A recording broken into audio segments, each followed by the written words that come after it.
Hello बच्चों, कैसे हो आप। Welcome back to chemistry with Indira. चलिए आज हम क्लास 9 का चैप्टर 1 स्टार्ट करने वाले हैं, जिसका नाम है हमारे आसपास के पदार्थ। पदार्थ का मतलब क्या होता है पहले हम समझते हैं कि हमारे आसपास जितनी भी वस्तुएं होती हैं वो क्या कहलाती है, पदार्थ ही कहलाती है। पदार्थ वह वस्तुएं होती है जिनमें कोई द्रव्यमान होता है, मतलब उनका कोई ना कोई भार होता है। ठीक है, जो क्या करती है, स्थान घेरती है, मतलब उनका क्या होता है, आयतन होता है। ठीक है, तथा जिसे महसूस किया जा सकता है, सारी चीज़ें क्या कहलाती है, पदार्थ कहलाती है। ठीक है, जैसे हमारे आसपास के आप वस्तु ले लीजिए, बहुत सारी वस्तु, ये पेन हो गया, ये कॉपी हो गई।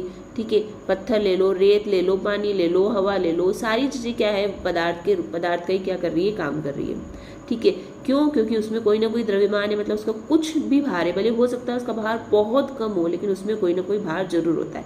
वो कुछ ना कुछ स्थान जरूर घेरती है। ठीक है, और जिसे हम क्या कर सकते हैं, महसूस कर सकते हैं, वही सभी पदार्थ, वही सारी चीज़ें क्या कहलाती है, पदार्थ कहलाती है। ठीक है, एक चीज़ और ध्यान रखिएगा, आपकी किताब के अंदर दे रखा था कि जो आयतन होता है उसका मात्रक क्या होता है, लीटर होता है, और उसका ऐसा ही मात्रक, ठीक है ठीक है, अंतरराष्ट्रीय मात्रक क्या होता है, घन मीटर होता है, जिसे मीटर क्यूब के नाम से भी हम क्या करते हैं, डिनोट करते हैं। चलिए आगे बात करते हैं, हम भौतिक गुणों के आधार पर जो होते हैं पदार्थ का स्वरूप देखते हैं। पहली बात करते हैं हम, पदार्थ जो भी होते हैं वो कणों से मिलकर बने होते हैं। हमें पता है कि जितने भी पदार्थ होते हैं वो छोटे छोटे कणों से क्या होते हैं, मिलकर बने हुए होते हैं। ठीक है, जैसे आप बात कर लीजिए, हम अगर इसको उदाहरण से समझें तो अगर पानी के अंदर मैं नमक को मिलाती हूँ, नमक को मिलाते जाऊंगी तो वो क्या होगा, आसानी से घुल जाएगा। मतलब सभी पदार्थ क्या होते हैं, छोटे छोटे कणों से क्या होते हैं, मिलकर बने हुए होते हैं। पानी के अंदर जैसे ही नमक मिलाया जाता है, ठीक है, तो वो कोई ना कोई स्थान क्या कर लेता है, घेर लेता है। और कुछ समय के बाद आप देखोगे, हो सकता है कि आपको वो आंखों से ना दिखे।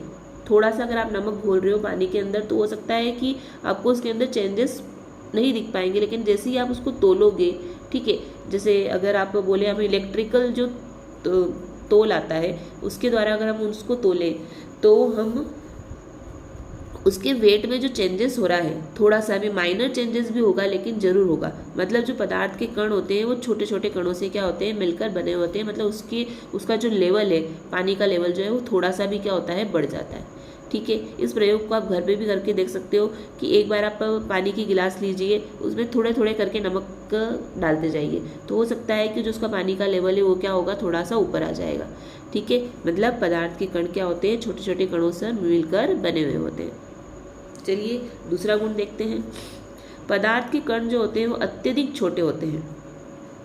पदार्थ में उपस्थित कण इतने छोटे होते हैं कि हमें उनको सामान्य आंखों से नहीं देख सकते।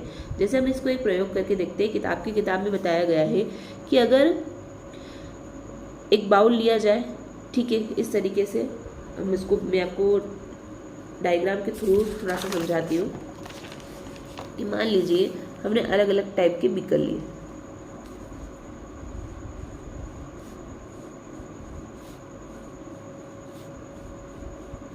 2 से 3 बीकर ले लिए। ठीक है, सभी में क्या भरा हुआ है, जल भरा हुआ है। अब क्या करते हैं, हम पहले वाले जो बाउल है उसके अंदर हम KMnO4 पोटेशियम पर मैग्नेट डाल देते हैं। ये जो होता है ये पिंक कलर का होता है, इसका जो कलर होता है ये पिंक कलर का होता है। ठीक है, तो पिंक कलर का होता है। अब इसके अंदर जैसे हमने जल के अंदर इसको डाला, तो इस जल का कलर है वो भी कैसा हो जाएगा, लाइट पिंक कलर का हो जाएगा, होगा लाइट पिंक कलर का ही दिखने लगेगा। अब इसमें से क्या कीजिए, आप कुछ मात्रा, मतलब 10 ml वापस किस में डाल दीजिए, इसमें डाल दीजिए। ठीक है, फिर इसमें से 10 ml निकाल के वापस इसमें डाल दीजिए, और फिर वापस इसमें से 10 ml निकाल कर इस वाले बाउल के अंदर डाल दीजिए। देखेंगे आप कुछ समय के बाद में कि इसका कलर कैसा था, बहुत ज़्यादा डार्क था। लेकिन धीरे धीरे जैसे जैसे आप इससे ट्रांसफ़र करते गए पानी को, ठीक है, तो कलर में क्या हो जाता है, चेंजेस आ जाता है। मतलब ये बहुत डार्क कलर दिख रहा था आपको, और ये कैसा होगा, बिल्कुल लाइट दिखने लग जाएगा। ठीक है, मतलब लेकिन ये चीज़ जरूर कह सकते हैं हम कि जितने भी पदार्थ होते हैं वो इतने छोटे कणों से मिलकर बने हुए होते हैं कि वो हम उनको देख नहीं सकते, लेकिन हम उनको फील कर सकते हैं। हम जैसे जैसे हम यहाँ पे बढ़ा रहे हैं, उसकी मात्रा हम यहाँ पर उसकी मात्रा कैसी है, KMnO4 या पोटेशियम परमैंगनेट की मात्रा कैसी है, बहुत ज़्यादा है। लेकिन जैसे जैसे हम उसको अलग अलग बाउल्स के अंदर स्थानांतरित करते हैं, ट्रांसफ़र करते हैं, तो उसकी मात्रा कैसी होती जाएगी, कम होती जाएगी। मात्रा कम होगी तो उसका जो रंग है वो भी कैसा होता जाएगा, लाइट होता जाएगा, मतलब हल्का पड़ता जाएगा। लेकिन सोचिए आप, उसके कणों का आकार इतना छोटा था, हमने तो डाला सिर्फ 1 या 2 क्रिस्टल ही डाले थे, लेकिन उसने इतना ज़्यादा कलर को एक्सपांड किया, मतलब उसके कण इतने ज़्यादा छोटे होते गए कि वो आगे से आगे कलर दिखता गया, लेकिन कलर अभी भी दिख रहा है। तो इसका मतलब यही होता है कि जितने भी पदार्थ होते हैं वो इतने छोटे कणों से मिलकर बने हुए होते हैं कि जिन्हें हम सामान्य आँखों से नहीं देख सकते। चलिए आगे बढ़ते हैं। अब बात करते हैं हम पदार्थ के कणों के अभिलाक्षणिक गुणों के बारे में, कि भाई पदार्थ के जितने भी कण होते हैं उनमें क्या क्या गुण पाए जाते हैं। तो सबसे पहला गुण हम देखेंगे, जो जितने भी पदार्थ के कण होते हैं उनके मध्य में क्या पाया जाता है, रिक्त स्थान पाया जाता है। ठीक है, इसको देखते हैं हम। जितने भी पदार्थ के कण होते हैं उनके बीच में बहुत ज़्यादा रिक्त स्थान पाया जाता है। देखो, इसको हम इस तरीके से देख सकते हैं कि जैसे जैसे आप देखोगे पानी के अंदर आप कुछ भी चीज़ घोल रहे हो, शक्कर घोलोगे, नमक घोलोगे, तो आप वो देख रहे हो कि वो उसके अंदर आसानी से क्या होते हैं, घुल जाते हैं। ठीक है, मतलब जितने भी पदार्थ के कण होते हैं उनके मध्य में कोई ना कोई रिक्त स्थान पाया जाता है, जिसके द्वारा क्या होते हैं, दूसरे और कणों को वो क्या कर लेते हैं, अपने अंदर घोल लेते हैं। ठीक है, इस आधार पर हम कह सकते हैं कि जो पदार्थ के कण होते हैं उनके मध्य में क्या पाया जा रहा है, रिक्त स्थान पाया जा रहा है। ठीक है, अब हम बात करते हैं, जितने भी पदार्थ के कण होते हैं उनके पास में क्या होती है, गतिज ऊर्जा होती है, और ये निरंतर क्या करते रहते हैं, गति करते रहते हैं। पहला पॉइंट आपको समझ में आ गया होगा कि पदार्थ के कणों के बीच में क्या पाया जाता है, रिक्त स्थान पाया जाता है, इसीलिए क्या करते हैं, वो अपने अंदर और चीज़ों को भी क्या कर लेते हैं, घोल लेते हैं।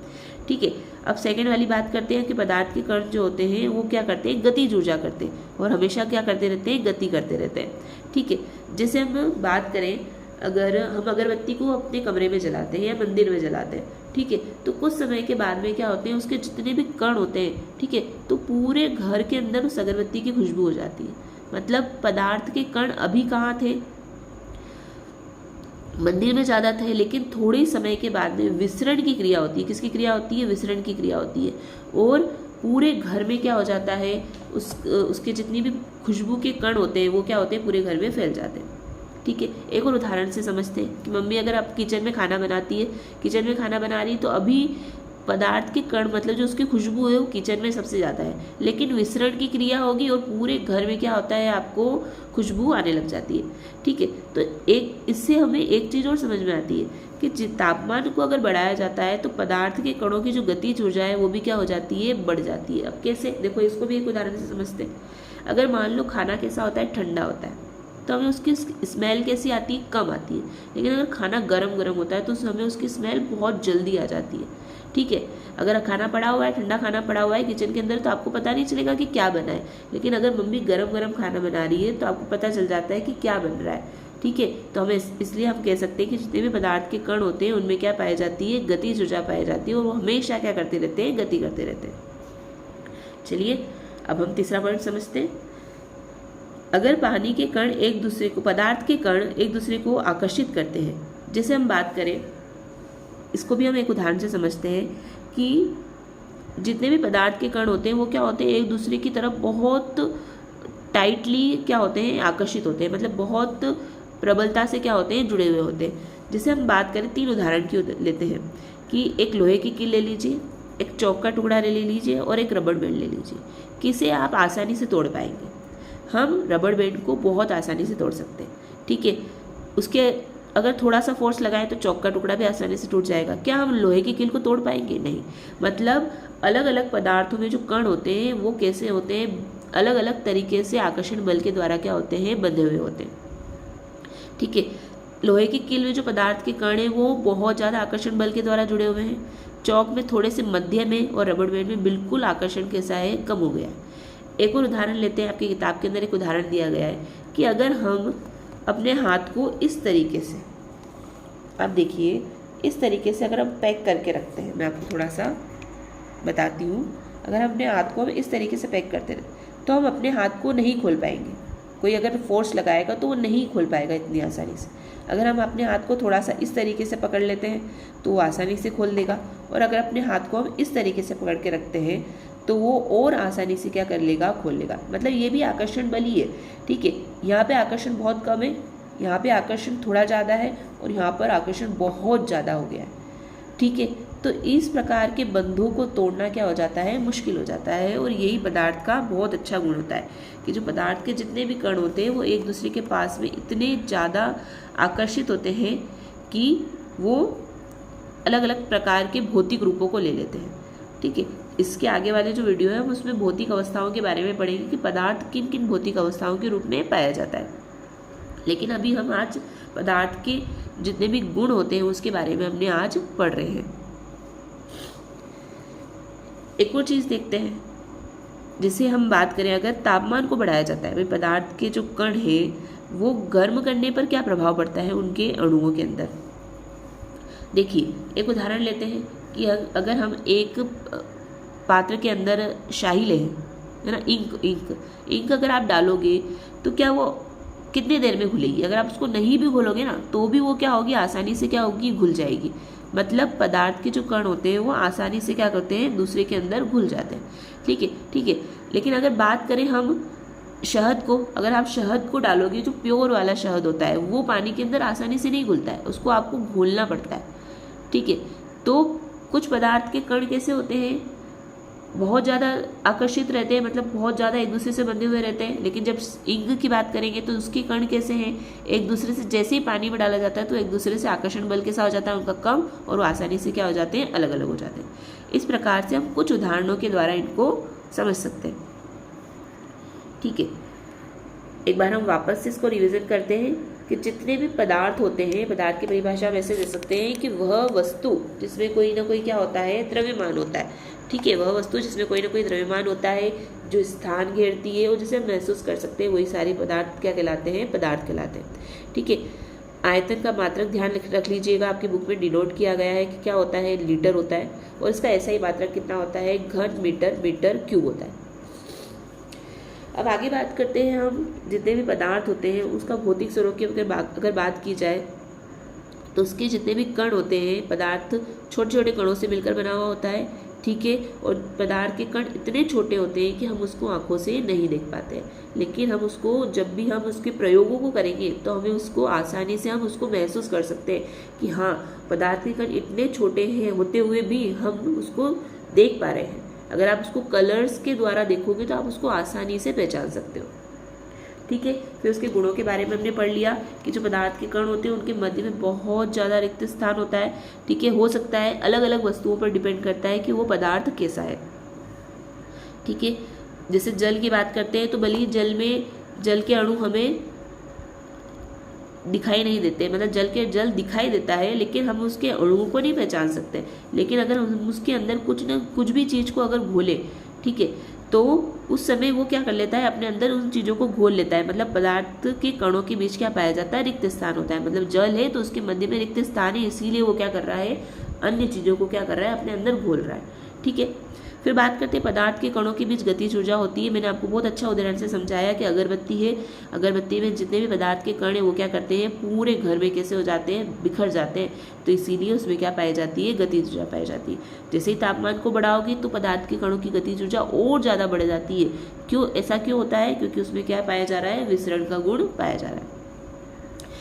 अगला लास्ट पॉइंट कि पदार्थ के कण कैसे होते हैं, एक दूसरे को बहुत आकर्षित करते हैं, वो बहुत अच्छी तरीके से कैसे होते हैं, एक दूसरे से जुड़े हुए होते हैं। अलग अलग वस्तुओं में आकर्षण अपने को अलग अलग देखने को मिलता है। लोहे की कील में सबसे ज़्यादा होता है और रबड़ बैंड में सबसे कम होता है। चलिए हम इसके आगे वाला वीडियो नेक्स्ट में शेयर करेंगे। अगर आपको मेरी वीडियो अच्छी लगती है तो मेरी वीडियो को लाइक कीजिए, सब्सक्राइब कीजिए और अपने दोस्तों में शेयर कीजिए। Thank you.